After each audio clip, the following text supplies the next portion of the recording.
چلو سیکھیں قرآن و سنت کی باتیں جو مہکائیں دن اور کرے نور راتیں. کھلے آنکھ صلی علی کہتے کہتے.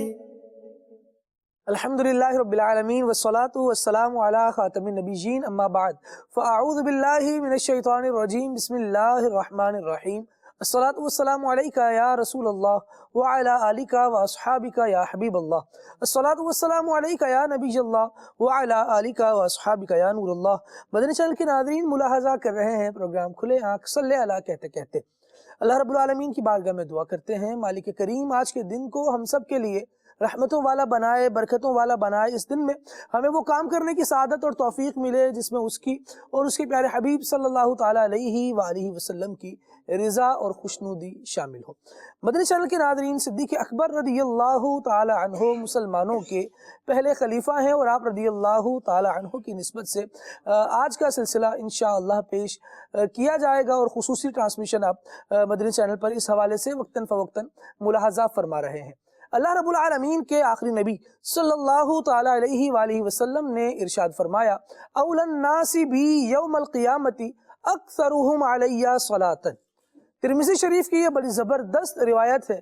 فرمایا گیا کہ بروز قیامت میرے سب سے زیادہ نزدیک لوگوں میں وہ ہوگا جس نے مجھ پر سب سے زیادہ درود پڑھے ہوں گے. صلو علی الحبیب صلی اللہ تعالی علی محمد صلی اللہ تعالی علیہ وآلہ وسلم. آئیے سنتے ہیں اللہ رب العالمین جل وعلا کی مقدس کلام قرآن مجید کی آیات بشینات.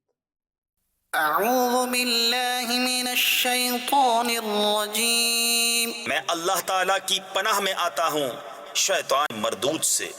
بسم اللہ الرحمن الرحیم. اللہ کے نام سے شروع جو نہایت مہربان رحم والا.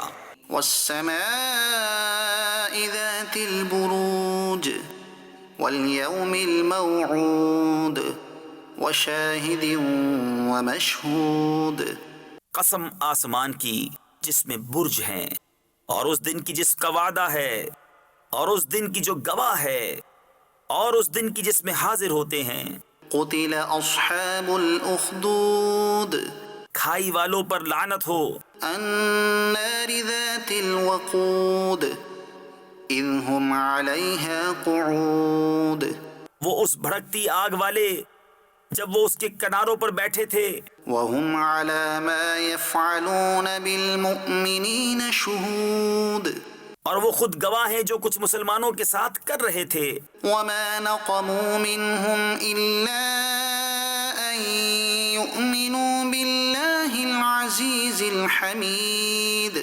اور انہیں مسلمانوں کا کیا برا لگا یہی نہ کہ وہ ایمان لائے اللہ عزت والے سب خوبیوں سراہے پر.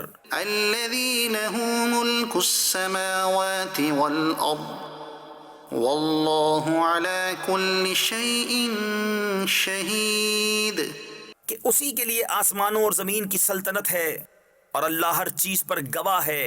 ان الذين فتنوا المؤمنين والمؤمنات ثم لم يتوبوا فلهم عذاب جهنم ولهم عذاب الحريق. بے شک جنہوں نے ایزادی مسلمان مردوں اور مسلمان عورتوں کو پھر توبہ نہ کی ان کے لیے جہنم کا عذاب ہے اور ان کے لیے آگ کا عذاب. ان الذين آمنوا وعملوا الصالحات لهم جنات تجري من تحتها الانهار ذلك الفوز الكبير. بے شک جو ایمان لائے اور اچھے کام کیے ان کے لیے باغ ہیں جن کے نیچے نہریں رواں یہی بڑی کامیابی ہے. ان بطش ربك لشدید. بے شک تیرے رب کی گرفت بہت سخت ہے. انه هو يبدئ ويعيد وهو الغفور الودود. بے شک وہ پہلے کرے اور پھر کرے اور وہی ہے بخشنے والا اپنے نیک بندوں پر پیارا. ذو العرش المجید فعال لما يريد. عرش کا مالک، عزت والا، ہمیشہ جو چاہے کر لینے والا. هل أتاك حديث الجنود فرعون وثمود. کیا تمہارے پاس لشکروں کی بات آئی؟ وہ لشکر کون؟ فرعون اور سمود. بل الذين كفروا في تكذيب والله من ورائهم محيط. بلکہ کافر جھٹلانے میں ہیں اور اللہ ان کے پیچھے سے انہیں گھیرے ہوئے ہے. بل هو قرآن مجيد في لوح محفوظ. بلکہ وہ کمال شرف والا قرآن ہے، لوح محفوظ میں. صدق اللہ العظیم. سبحان اللہ سبحان اللہ. اللہ رب العالمین نور قرآن سے ہمارے قلوب کو، ہمارے اذہان کو، ہمارے دلوں کو، ہمارے ذہنوں کو روشن فرمائے، منور فرمائے. اور قرآن تعلیمات یقیناً اسی لیے ہیں کہ لوگ ہدایت کے راستے پر آئیں اور پھر اس کے مطابق زندگی گزارتے ہوئے رب العالمین جل وعلا کے بنائے ہوئے اس ابدی راحت کے گھر میں داخل ہوں کہ جس میں پھر کبھی ان کو کوئی غم نہیں آنا، کوئی پریشانی نہیں آنی. مالک کریم ہمیں قرآن مجید کے احکامات پر عمل کرنے کی توفیق عطا فرمائے اور اپنی رحمت سے بے حساب جنت کا داخلہ بھی عطا فرمائے. مدنی چینل کے ناظرین، ہم قرآن مجید پڑھتے ہیں اور اس سے آیات احکامات، آیات ہدایت سیکھتے ہیں، جانتے ہیں اور پھر ان پر عمل کر کے جنت میں جانے کی کوشش کرنی چاہیے. اور با شعور افراد یہ کوشش کرتے بھی ہیں. لیکن اس امت میں ایسے افراد بھی گزرے ہیں کہ جن کی کوششیں اتنی اعلیٰ تھیں، اتنی عمدہ تھیں، اتنی ستھری اور پاکیزہ تھیں کہ رب العالمین نے ان کی کوششوں کو قبول بھی فرمایا اور ان کے لیے جنت کا مجدہ بھی ارشاد فرمایا. جنت کی خوشخبری بھی انہوں نے پائی. نبی پاک صلی اللہ تعالیٰ علیہ وآلہ وسلم نے جن حضرات کو جنت کی خوشخبری اپنی زبان حق ترجمان سے عطا فرمائی، ان میں پہلے حضرت سیدنا صدیق اکبر رضی اللہ تعالیٰ عنہ ہے. اور آج انشاءاللہ عز و جل سلسلے کا موضوع آپ رضی اللہ تعالیٰ عنہ کی سیرت ہی رہے گی. صدیق اکبر رضی اللہ تعالیٰ عنہ کی سیرت سے ہم روشنی حاصل کریں گے. آپ رضی اللہ تعالیٰ عنہ نے کیسے زندگی گزاری انشاءاللہ اس حوالے سے، اور آپ کے اعلیٰ اوصاف کیا تھے، کس طرح سے آپ نے اپنی زندگی کو مصطفیٰ کریم صلی اللہ تعالیٰ علیہ وآلہ وسلم کے ساتھ رہ کر گزارا ہے. بنیادی طور پر اگر صدیق اکبر رضی اللہ تعالیٰ عنہ کی سیرت کی بات کی جائے تو اسے 3 پہلوؤں میں یا 3 حصوں میں تقسیم کیا جا سکتا ہے. ایک زمانہ وہ ہے کہ جس میں نبی پاک صلی اللہ تعالیٰ علیہ وآلہ وسلم نے اعلان نبوت نہیں فرمایا، اس سے پہلے کا جو وقت ہے. صدیق اکبر رضی اللہ تعالیٰ عنہ اس وقت میں بھی مصطفیٰ کریم علیہ السلام کے بہت زبردست ساتھی تھے، بہت پیارے دوست تھے. کہا اسے اعلان نبوت سے پہلے کا زمانہ تھا، اس لیے زمانہ جاہلیت کہا جاتا ہے. لیکن اس وقت بھی صدیق اکبر رضی اللہ تعالیٰ عنہ کے جو اعلیٰ اوصاف تھے، آپ زمانہ جاہلیت کی رسموں سے دور رہتے تھے اور اس وقت کے جو باطل عقائد تھے ان سے بھی اپنے آپ کو آپ رضی اللہ تعالیٰ عنہ نے بچایا ہوا تھا. دوسرا جو آپ کی زندگی کا حصہ ہے وہ ہے نبی پاک علیہ السلام کے اعلان نبوت فرمانے کے بعد سے آقا دو عالم صلی اللہ تعالیٰ علیہ وآلہ وسلم کی عرصہ حیات تک، یعنی جب تک آقا دو عالم صلی اللہ تعالیٰ علیہ وآلہ وسلم اس دنیا میں جلوہ افروز رہے، اس وقت تک صدیق اکبر رضی اللہ تعالیٰ عنہ نے کس طرح سے زندگی گزاری اور کس طرح نبی پاک علیہ السلام کا ساتھ دیتے رہے اور آقا دو عالم صلی اللہ تعالیٰ علیہ وآلہ وسلم پر جانثاری کرتے رہے. اور تیسرا جو آپ کی حیات مبارکہ کا دور ہے وہ ہے کہ جب آقا دو عالم صلی اللہ تعالیٰ علیہ وآلہ وسلم کے وصال ظاہری فرمانے کے بعد صدیق اکبر رضی اللہ تعالیٰ عنہ کو امیر المؤمنین اور خلیفۃ المسلمین کے طور پر منتخب کیا جاتا ہے اور آپ رضی اللہ تعالیٰ عنہ مسلمانوں کے امور کی باغ دوڑ سنبھالتے ہیں. آپ رضی اللہ تعالیٰ عنہ نے اس وقت پھر اپنی زندگی میں کس طرح کے کارہائے نمایاں انجام دیے، یہ بھی آپ رضی اللہ تعالیٰ عنہ کی سیرت کا بڑا عمدہ اور بڑا نمایاں پہلو ہے. انشاءاللہ کوشش کی جائے گی کہ کچھ نہ کچھ مدنی پھول، کچھ نہ کچھ باتیں، کچھ نہ کچھ اہم نکات ان سارے ہی پہلوؤں سے لیے جائیں. ابھی انشاءاللہ ایک کلام شامل کرتے ہیں سلسلے میں، اس کے بعد جب گفتگو کریں گے تو کوشش کریں گے کہ ان پہلوؤں کی روشنی میں کچھ نہ کچھ ضروری چیزیں ہم اپنی زندگی کے لیے بھی سیکھ پائیں. ہمیں اپنا اخلاق، اپنا کردار، اپنے اوصاف کیسے بنانے چاہیے. صدیق اکبر رضی اللہ تعالی عنہ کی زندگی اس حوالے سے بھی ہمارے لیے مشعل راہ ہے، اور بالکل اس سے جو روشنی حاصل کرے گا اپنی زندگی آسان بنائے گا، اور رسول اللہ صلی اللہ تعالی علیہ وآلہ وسلم کی محبت کو اپنے دل میں بڑھانے میں کامیاب ہو جائے گا. ہم ایک کلام کی طرف بڑھتے ہیں. عدنان شیخ بھائی ماشاءاللہ ہمارے ساتھ موجود ہیں، آئیے ان سے کلام سنتے ہیں. صلو علی الحبیب صلی اللہ تعالی علی محمد صلی اللہ علیہ وآلہ وسلم. صلو علیہ وآلہ صلو علیہ وآلہ صلو علیہ وآلہ صلو علیہ وآلہ صلو علیہ وآلہ خمسة أطفي بها خمسة أطفي بها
عر الوباء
تسکین میں ڈھل جاتے ہیں ہم سبھی تو تسکین میں ڈھل جاتے ہیں جب کرم ہوتا ہے حالات بدل جاتے ہیں جب کرم ہوتا ہے مدینے والے کا جب کرم ہوتا ہے حالات بدل جاتے ہیں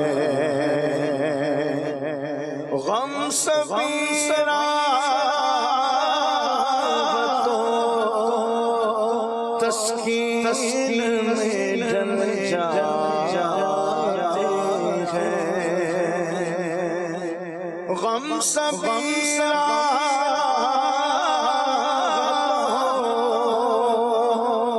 تسکین میں ڈل جاتے ہیں جب کرم ہوتا ہے حالات بدل جاتے ہیں جب کرم ہوتا ہے حالات بدل جاتے ہیں ان کی رحمت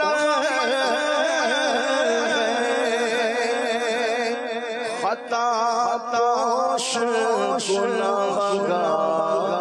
گناہگاروں کی ان کی رحمت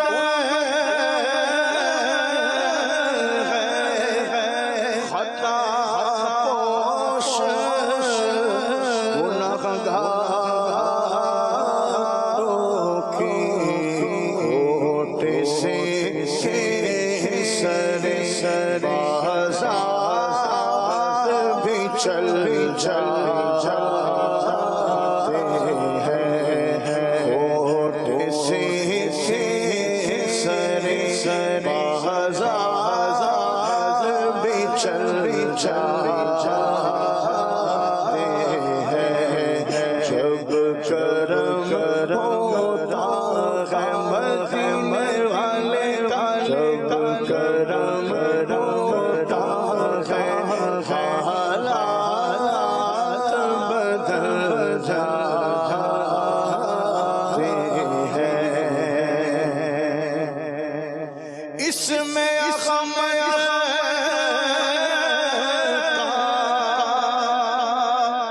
وظیفہ ہے ہر ایک غم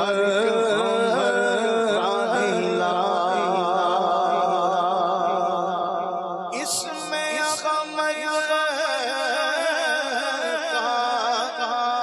وظیفہ ہے ہر ایک غم کا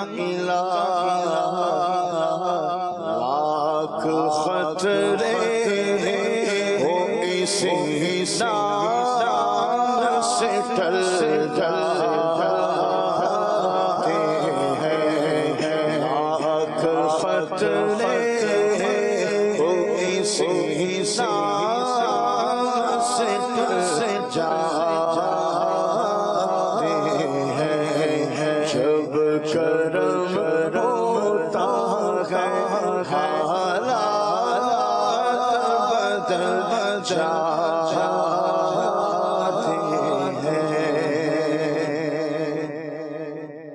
آپ کے ذکر سے ایک کیف ملا کرتا ہے آپ کے ذکر سے ایک ملا کرتا ہے اور جتنے بھی ہیں اسرار وہ کھل جاتے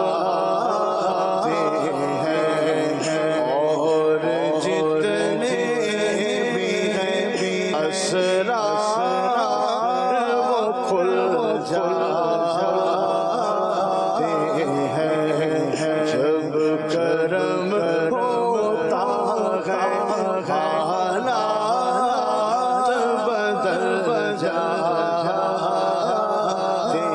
ہیں اپنی آغوش میں لیتا ہے جب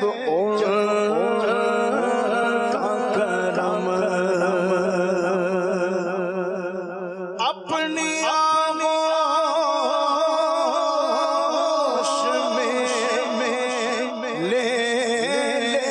لیتا ہے جب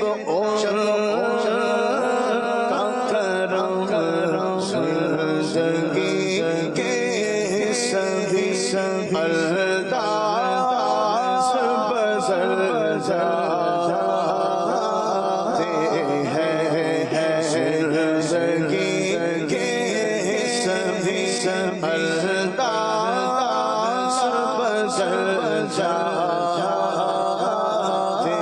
ہیں اور رکھ گلے کے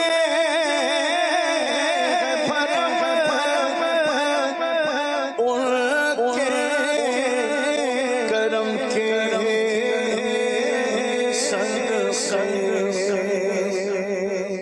رکھ گلے کے پرم کے کرم کے صدقے جب کسی کی بات پہ دیوانے مچل جاتے ہیں جب کسی بات پر دیوانے مچل جاتے ہیں آپ بڑے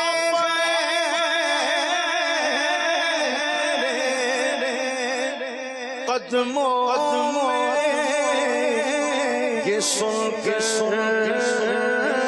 ہم بھی جو تیرے قدموں پہ پھرتے سنبھل جاتے ہیں جو تیرے قدموں پہ پھرتے سنبھل جاتے ہیں آپ کو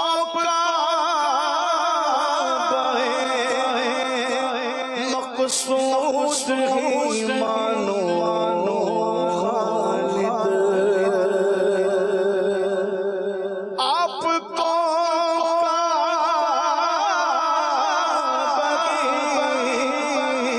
مقصود ہی مانو خالد آپ کے در پہ سب ارمان نکل جاتے ہیں آپ کے در پہ سب ارمان نکل جاتے ہیں جب کرم ہوتا ہے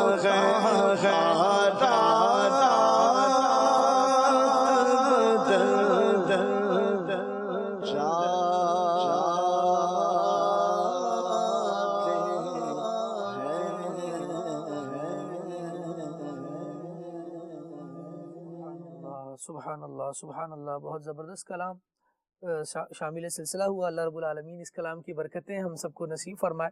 نبی پاک صلی اللہ تعالیٰ علیہ وآلہ وسلم یقیناً ایسی ذات ہے، رب العالمین نے ان پر ایسے انعام و اکرام فرمائے ہیں کہ یہ اپنے در پر آنے والوں کو، چاہے وہ کوئی ارمان لے کر آئے، بخشش کا ارمان لے کر آئے، دنیا کی کوئی حاجت لے کر آئے، کوئی تمنا لے کر آئے، سرور عالم صلی اللہ تعالیٰ علیہ وآلہ وسلم کو رب العالمین نے اللہ کی نعمتیں تقسیم فرمانے والا بنا کر بھیجا ہے، تو وہ جو نعمت مانگتا ہے مصطفیٰ کریم صلی اللہ تعالیٰ علیہ وآلہ وسلم کے دربار سے پا لیتا ہے۔ آقا دو عالم صلی اللہ تعالیٰ علیہ وسلم کی حیات طیبہ میں بھی یہ انداز دیکھے گئے، اور آقا دو عالم صلی اللہ تعالیٰ علیہ وآلہ وسلم کے بعد وصال بھی جو آقا دو عالم صلی اللہ علیہ وسلم کے مزار فائز الانوار پر حاضری دے رہے ہیں، حضور کی طرف چاہے کہیں رہتے ہوں بس اپنی توجہ کر رہے ہیں، اور آپ کو کعبہ مقصود جان کر آپ کی طرف لو لگا رہے ہیں، وہ اپنی تمناؤں کو پورا ہوتا ہوا دیکھ رہے ہیں۔ اللہ رب العالمین جل وعلا نبی کریم صلی اللہ تعالیٰ علیہ وآلہ وسلم کے صدقے ہماری حاجات پر بھی رحمت کی نظر فرمائے، ہماری تمناؤں کو، نیک اور جائز تمناؤں کو پورا فرمائے، اور اپنے حبیب صلی اللہ تعالیٰ علیہ وآلہ وسلم کی شفاعت بروز قیامت ہم سب کا مقدر بنائے۔ مدنی چینل کے ناظرین، جناب سیدنا صدیق اکبر رضی اللہ تعالی عنہ کی سیرت طیبہ کے حوالے سے انشاءاللہ آج گفتگو ہونی ہے۔ جیسے میں نے ابتداءً عرض کیا، صدیق اکبر رضی اللہ تعالی عنہ کی سیرت پر بنیادی طور پر ہم جہاں پہلے گفتگو کرتے ہیں وہ آقا دو عالم صلی اللہ تعالی علیہ وآلہ وسلم کے اعلان نبوت فرمانے سے پہلے کا جو زمانہ ہے، پہلے تو اس زمانے کی جو کیفیت تھی، اس زمانے کے جو حالات تھے، تھوڑا سا وہ حالات علم میں ہونا تو پھر اندازہ ہوگا کہ اس زمانے میں ان کنڈیشنز میں برائیوں سے اپنے آپ کو بچانا اور اپنے آپ کو اچھے کردار والا رکھنا، اپنے آپ کو پاکیزہ اور سنجیدہ متانت والا رکھنا اس زمانے میں کس قدر مشکل تھا۔ صدیق اکبر رضی اللہ تعالیٰ عنہ نے اس کے باوجود بھی اپنے آپ کو اچھا رکھا۔ اللہ رب العالمین کا کرم ان پر رہا، نہ یہ زمانہ جاہلیت کی رسموں میں شریک ہوئے، نہ یہ اس وقت جیسے باطل معبودوں کو پوجا جاتا تھا اس طرح کی کسی عبادت کرنے کا حصہ بنے، بلکہ آپ رضی اللہ تعالی عنہ نے کبھی بھی غیر خدا کو سجدہ نہیں کیا، کبھی بھی زمانہ جاہلیت کی رسموں میں حصہ نہیں لیا۔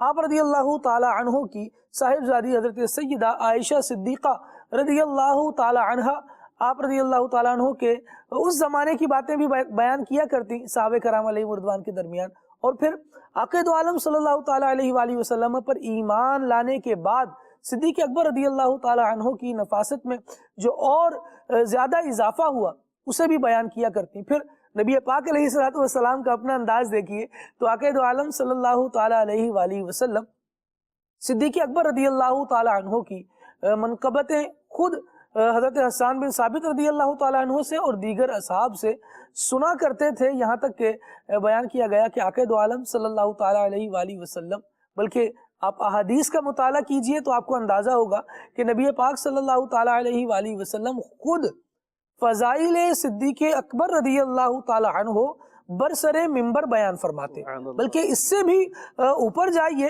تو اللہ رب العالمین جل وعلا کی طرف سے جبریل امین اللہ رب العالمین کے جو پیغامات رسول اللہ صلی اللہ تعالی علیہ وآلہ وسلم تک لے کر آتے، ان میں بھی وہ آیات بھی موجود ہوتی کہ جن میں صدیق اکبر رضی اللہ تعالی عنہ کی عظمت اور فضیلت کا تذکرہ اللہ رب العالمین خود فرما رہا ہے۔ رب العالمین کا کلام ہے، جبریل امین لے کر آنے والے ہیں، مصطفیٰ کریم علیہ السلام اسے پڑھ کر سنا رہے ہیں، اور وہ آیات آج بھی قرآن مجید کا حصہ ہیں۔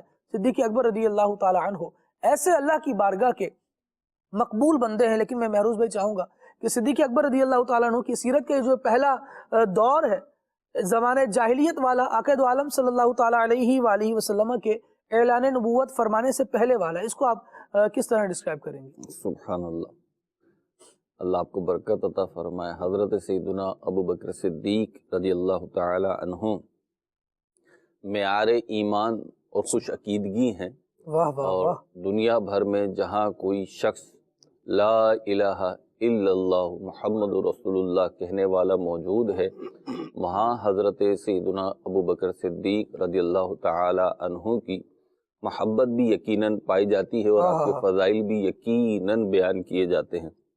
خالد بھائی، کسی شخص کی مقبولیت کا ایک گراف اور ایک پیمانہ یہ ہے کہ لوگ اسے اچھے الفاظ میں یاد کریں، اور آج ہر مسلمان حضرت سیدنا ابو بکر صدیق رضی اللہ تعالی عنہ کو اچھے الفاظ میں یاد کرتا ہے۔ آپ نے بڑی پیاری شروع میں تقسیم کاری فرمائی ہے کہ آپ کے حضرت ابوبکر صدیق رضی اللہ تعالی عنہ کی زندگی یا سیرت و کردار کو اگر ہم دیکھنا چاہیں تو اس کے مختلف اسٹیپس اگر ہم بنا لیں گے تو سمجھنے میں آسانی ہوگی۔ دیکھیے، کوئی شخص جب کسی منصب پر آتا ہے، ایک وقت گزرتا ہے، میچورٹی لیول بڑھتا ہے، اس کا علم بڑھتا ہے، تو کردار سازی کے مختلف اسٹیپس گزارنے کے بعد وہ ایک کامل و اکمل صورت پر آتا ہے، وہ تو اپنی جگہ ہے۔ لیکن جب ہم حضرت سیدنا ابوبکر صدیق رضی اللہ تعالی عنہ کو دیکھتے ہیں، اور بالخصوص جب ہم قبول اسلام سے پہلے کے ابوبکر صدیق رضی اللہ تعالی عنہ کو دیکھتے ہیں، تو ہم دیکھتے ہیں ان کی زندگی کا سب سے نمایاں پہلو، یعنی خالد بھائی اگر میں عرض کروں تو وہ یہ ہے کہ انہیں رفاقت مصطفیٰ صلی اللہ علیہ وسلم میسر تھی۔ یعنی ان کے کردار کی جو پاکیزگی ہے نا، اس کو ذرا سمجھنے کی ضرورت ہے کہ اللہ رب العزت نے نبی پاک صلی اللہ تعالی علیہ وسلم کو یہ فضیلت عطا فرمائی۔ یوں تو کوئی آیت یا حدیث میرے ذہن میں نہیں ہے، لیکن اگر مجموعی طور پہ سیرت کو آپ دیکھیں، نبی پاک صلی اللہ تعالی علیہ وسلم کی 63 سالہ زندگی کو اگر آپ دیکھیں اس دنیا آب و گل کی، تو آپ دیکھیں گے کہ کسی ناپاک فرد، ناپاک مقام اور ناپاک مقصد میں نبی پاک صلی اللہ علیہ وسلم شامل نظر نہیں آئیں گے، اور یہ اللہ رب العزت کی کرم نوازی ہے۔ آپ کے والدین کریمین ہوں، آپ کا خاندان ہو، اس اعتبار سے کہ جن افراد کے ساتھ آپ رہے، اور اسی طریقے سے خود آپ کے دوست ہوں، اور آپ کے دوستوں میں سب سے بڑھ کر جو دوستی تھی جو ہم سیرت کی کتابوں میں پڑھتے ہیں، وہ حضرت ابوبکر صدیق رضی اللہ تعالی عنہ کی تھی۔ ابھی اعلان نبوت نہیں ہوا ہے، دین اسلام کی تبلیغ شروع نہیں ہوئی ہے، لیکن آپ کی دوستی تھی۔ اور پھر حضرت ابوبکر صدیق رضی اللہ تعالی عنہ کی یہ دوستی بتا رہی ہے، یعنی نبی پاک صلی اللہ علیہ وسلم ان کو اپنا دوست بنا رہے ہیں، یہ بات بتا رہی ہے کہ ابو بکر میں کچھ خصوصیات ہیں جو اس معاشرے کے دیگر افراد میں نہیں ہیں، جس کو آپ بھی بیان فرما رہے تھے۔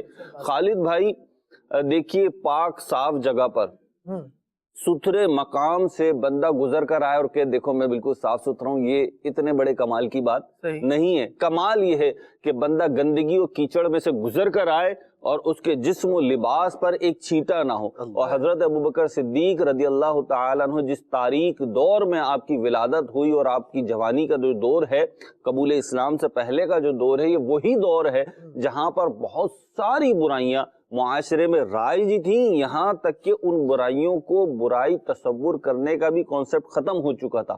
اس ایک برائی یہ بھی رائج تھی کہ برائی کو برائی نہیں سمجھا، جی، برائی کو فخر کرتے تھے۔ اللہ، یعنی آپ دیکھیے اس کے لیبل ہے نا، بات الگ ہے لیکن ذرا سمجھنے کی کوشش کیجیے۔ ایک تو یہ ہے کہ برائی کو برا سمجھیں اور اس کو اختیار نہ کریں، صحیح۔ دوسرا یہ برائی کو سمجھے تو برا لیکن اس میں مبتلا بھی ہوں۔ تیسرا اسٹیپ اس سے بھی آگے کا ہے کہ اس برائی کو برائی نہ سمجھیں، اور چوتھا اسٹیپ جو بالکل ہی جسے کہتے ہیں مادر پدر آزادی کا، تو وہ یہ ہے کہ نہ صرف اس میں مبتلا ہوں، نہ صرف یہ کہ اسے برا نہ سمجھے، بلکہ اس پہ فخر و مباحات کریں، اس کے اوپر گویا کہ انہوں نے کوئی بڑا کارنامہ سر انجام دیا۔ اور تاریخ اسلام اٹھائیے، یعنی اس دور کے جب حالات و واقعات ہم پڑھتے ہیں تو یہ بات نظر آتی ہے، کوئی لفاظی نہیں ہے کہ محض ایسے ہی کہہ دیا گیا ہے، بلکہ آپ جب تاریخ اٹھائیں گے، تاریخ عالم اٹھائیں گے اور وہ دور دیکھیں گے جس دور کی ہم ابھی بات کر رہے ہیں، تو وہ تاریخ ترین دوروں میں سے ایک دور ہے تاریخ کا۔ بہرحال اس دور میں حضرت ابوبکر صدیق رضی اللہ تعالی عنہ اپنے کردار کی حفاظت کرتے ہیں۔ میں یہاں پہ 2-3 چیزیں گزارشات پیش کرتا ہوں۔ نمبر 1، حضرت ابوبکر صدیق رضی اللہ تعالی عنہ نے اس دور میں بھی کبھی شراب نہیں پی، اور یہ پیش نظر رکھنا چاہیے کہ ابھی اعلان نبوت نہیں ہوا ہے، ابھی دین اسلام کی تعلیمات نہیں آئی ہیں، ابھی حرمت شراب نہیں آئی ہے، اور اس معاشرے میں یہ عام ہے، بالکل عام ہے، غم ہو خوشی ہو کوئی بات ہو، شراب ان کے مشروبات کا ایک لازمی حصہ تھا۔ لیکن حضرت ابوبکر صدیق رضی اللہ تعالی عنہ نے کبھی شراب کو ہاتھ تک نہیں لگایا، اور آپ اتنی نفرت فرمایا کرتے تھے کہ آپ فرماتے تھے کہ یہ جو شراب ہے نا، یہ عزت و غیرت کا جنازہ نکال دی۔ اور آپ سے پوچھا گیا نا کہ آپ نے کیوں نہیں پیتے، تو آپ نے فرمایا کہ یہ عزت و غیرت کو ختم کرنے والی ہے، اور پھر اس کے واقعات بھی ہیں۔ تو یہ کہنے کو چھوٹی بات ہو جاتی ہے، آج میں اور آپ جب اس بات کو ڈسکس کرتے ہیں تو الحمدللہ رب العالمین ہم نے تو فزیکلی شراب دیکھی بھی نہیں ہے، صحیح ہے نا؟ تو ہم جس معاشرے میں یا جس ماحول میں دعوت اسلامی کے وابستہ ہیں تو یہاں پہ یہ بات اتنی انوکھی یوں نہیں لگے گی کہ یہ رائج نہیں ہے، لیکن جب یہ رائج تھی، یعنی آپ دیکھیں حرمت شراب کا جب حکم آیا تو مفسرین نے اور شارحین نے اس بات کو لکھا ہے کہ وہاں شہر کی گلیوں میں شراب بہائی گئی تھی جی، تو جب بہائی گئی تھی تو ندی کی طرح گویا کہ چلتی تھی، یعنی نالیوں میں ایسے چلتی تھی. تو حضرت ابوبکر صدیق رضی اللہ تعالیٰ عنہ اس وقت شراب سے محفوظ رہے. اسی طریقے سے عزت و عفت، جی کبھی گندے کام میں، بدکاری کے کام میں حضرت ابوبکر صدیق رضی اللہ تعالیٰ عنہ قبول اسلام سے پہلے بھی الحمدللہ مطمئن نہیں ہوئے. اسی طرح خالد بھائی زبان آپ کا فیصلہ کرتی ہے آپ کی شخصیت کا. حضرت ابوبکر صدیق رضی اللہ تعالیٰ عنہ کو جب ہم دیکھتے ہیں جی تو آپ کی زبان قبول اسلام سے پہلے بھی ستھری تھی. واہ واہ. اور یہ وہ نعمت ہے مدنی چینل کے ناظرین، میرے مسلمان بھائیوں، اسلامی بھائیوں، اسلامی بہنوں، اے عاشقان رسول، اے عاشقان صحابہ و اہل بیت. یہ کہنے کو بڑی چھوٹی بات ہے کہ زبان کا اچھا ہے، لیکن یہ خالد بھائی زبان کا اچھا ہونا نا اخروی اور سرمدی اور نہ ختم ہونے والی سعادتوں کے دروازے کو کھولتا ہے. آپ دیکھ لیں کہ جتنے افراد اولاً اسلام قبول کیا جی، ان کی اکثریت، اور یہ بھی میں احتیاطاً کہہ رہا ہوں، کلی طور پہ بھی کہہ سکتا ہوں، ان کی اکثریت وہ ہے کہ جو زبان کی ستھری تھی. یعنی ستھری سے مراد کیا ہے کہ سچی بات کرتے تھے، اچھی بات کرنے کے قائل تھے اور سننے کے قائل تھے. تو جب ان کا مزاج یہ تھا نا تو انہوں نے اسلام کی بات بھی جو ہے وہ سنی اور پھر اس کو قبول کیا. یہ میں آج کیوں کہہ رہا ہوں اور میں نے مسلمانوں کو کیوں مخاطب کیا، اس لیے کہ دیکھیں مسلمان ہونے کے بعد بھی نا مدارج ہیں. صحیح. ایک تو ہے کلمہ پڑھ کے مسلمان ہو گئے، ظاہر سی بات ہے مسلمان ہے، عند اللہ بھی عند المسلمین بھی مسلمان، لیکن پھر طارق بھائی مسلمان ہونے کے بعد بھی تو نیکی اور بدی، قرب الہی، جنت دوزخ کے معاملات کے اعتبار سے مسلمانوں کے درجات ہیں نا جی. تو اس میں آپ دیکھیں گے کہ آخرت کے حوالے سے زیادہ کامیاب ہوتا ہوا وہ نظر آئے گا جس کی زبان اچھی ہوگی. بعض لوگوں کو بیماری ہوتی ہے، وہ کڑوا بولتے ہیں، ترش بولتے ہیں، تیکھا بولتے ہیں، اور پھر وہی والی بات کہ اس پہ اتراتے ہیں کہ ہمسا ہو تو سامنے آئے، ہمارے سامنے بیٹھ کون سکتا ہے، ہم سے بات کون کر سکتا ہے. تو پھر ایسے لوگ، ایسا نہیں کہ اللہ کی قدرت میں نہیں، لیکن اکثر و بیشتر والا معاملہ ہم کہہ رہے ہیں، پھر ایسے لوگوں کو دیکھا ہے کہ وہ اخروی سعادتوں سے زیادہ تر محروم رہتے ہیں. خاموش مزاج، کم گو، اچھا بولنے والے، تحمل پسند افراد جو ہوتے ہیں ان کو آخرت کی نعمتیں اور دنیا کی نعمتیں زیادہ ملتی. تو حضرت ابوبکر صدیق رضی اللہ تعالیٰ عنہ کی زندگی کا ایک پہلو قبول اسلام سے پہلے یہ ہے کہ آپ بیہودہ گفتگو کرنے والے نہیں تھے، آپ بے شرمی کی باتیں کرنے والے نہیں تھے، بلکہ آپ حیادار گفتگو کرنے والے تھے، ستھری گفتگو کرنے والے تھے. تو یہ حضرت ابوبکر صدیق رضی اللہ تعالیٰ کی شخصیت کا میں سمجھتا ہوں دو تین پہلو وہ ہیں کہ جو بڑے واضح ہیں، اور اس معاشرے کو اگر پیش نظر رکھ کے دیکھے جائیں تو سمجھ میں آتا ہے کہ حضرت ابوبکر جو ہیں وہ صدیق اکبر کیوں ہیں. بالکل جی. اور یہ بہت ساری باتیں صدیق اکبر رضی اللہ تعالیٰ عنہ کی سیرت سے ہمیں یوں بھی سیکھنے کو ملتی ہیں، سمجھنے کو ملتی ہے. مدنی چینل کے ناظرین، جس طرح ابھی مہروز بھائی نے گفتگو کی کہ صدیق اکبر رضی اللہ تعالیٰ عنہ شراب نوشی کے قریب نہیں گئے، حضرت عائشہ صدیقہ رضی اللہ تعالیٰ عنہ سے ایک بڑی زبردست روایت اس حوالے سے کہ صدیق اکبر رضی اللہ تعالیٰ عنہ نے شراب کو جو اپنے اوپر حرام کیا تھا، دیگر صحابہ نے بھی اس کے معنوی طور پر اس کے قریب روایات صدیق اکبر رضی اللہ تعالیٰ عنہ کے حوالے سے بیان کی. کہ صدیق اکبر رضی اللہ تعالیٰ عنہ نے شراب کو اپنے اوپر حرام کر رکھا تھا حضور صلی اللہ تعالیٰ علیہ وآلہ وسلم کے اعلان نبوت فرمانے سے بھی پہلے. ہوا کیا تھا، ایک واقعہ ضمن میں بڑا زبردست لکھا ہے، اور دیکھیے اس میں ہمارے لیے سیکھنے کو کیا کیا ہے. ایک تو وہ فرمان صدیق اکبر رضی اللہ تعالیٰ عنہ کا کہ یہ عزت اور غیرت کو ختم کرنے والی ہے، اس لیے میں اس کے قریب نہیں گیا. یہاں جو واقعہ اس ضمن میں بیان کیا گیا نا وہ یہ ہے کہ ایک مرتبہ آپ رضی اللہ تعالیٰ عنہ نے ایک شخص کو دیکھا، وہ شراب کے نشے میں مدہوش پڑا ہے، خبر ہی نہیں ہے کہ میں کیا کر رہا ہوں. اور اس بندے کا حال یہ تھا کہ گندگی میں اپنے ہاتھ کو لے کر جاتا اور پھر اس سے گندگی کو اٹھا کر اپنے منہ کے قریب کھانے کے لیے لاتا. پھر جیسا ہی اس سے وہ بدبو کا بھبکا آتا تو اسے دور کر دیتا.